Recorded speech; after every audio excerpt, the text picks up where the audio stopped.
எல்லோரும் எப்படி இருக்கீங்க? இப்போ டக்குன்னு டீ கடையில் செய்கிற மாதிரி இந்த வடை பருப்பு வடை எப்படி செய்யலான்னு பார்க்கலாம்.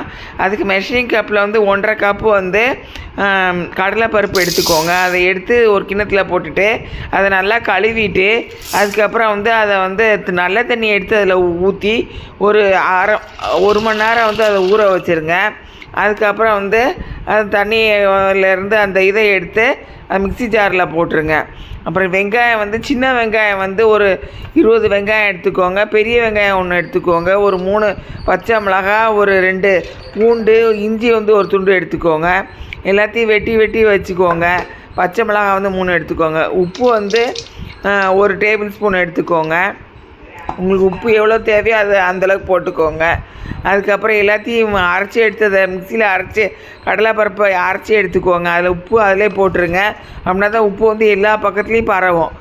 அப்புறம் அதை போட்டுட்டு அரைச்சி எடுத்துகிட்டு அதுக்கப்புறம் தனியாக அந்த கிண்ணத்தில் போட்டுட்டு அதுக்கப்புறம் அந்த வெங்காயம் எல்லாத்தையும் பச்சை மிளகாய், பூண்டு, இஞ்சிலாம் அதில் போட்டுருங்க.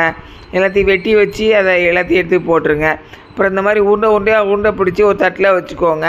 அப்புறம் கேஸ் ஸ்டவ் மேலே பெரிய கடாயை வச்சு எண்ணெயை கொதிக்க வச்சுருங்க. கேஸ் ஸ்டவ் ஃப்ளேம் மீடியத்தில் வச்சு அந்த வடையை இந்த மாதிரி கையில் தப்பி எடுத்துகிட்டு அதுக்கப்புறம் எண்ணெய் சூடானதுக்கப்புறம் அதில் போட்டுருங்க. அந்த வடையெல்லாம் ஒரு பக்கம் நல்லா வெந்து வந்ததுக்கப்புறம் ரெண்டாவது ஒரு பக்கம் அதையும் திருப்பி விட்டு அதையும் வேக வச்சுட்டு அப்புறம் எடுத்து அதுக்கப்புறம் தட்டில் வச்சுருங்க. இது குழந்தைங்க சாப்பிட்லாம். இது தயிர் சாதம், ரச சாதம், சாம்பார் சாதம் கூட சேர்ந்து சாப்பிட்லாம். நன்றி.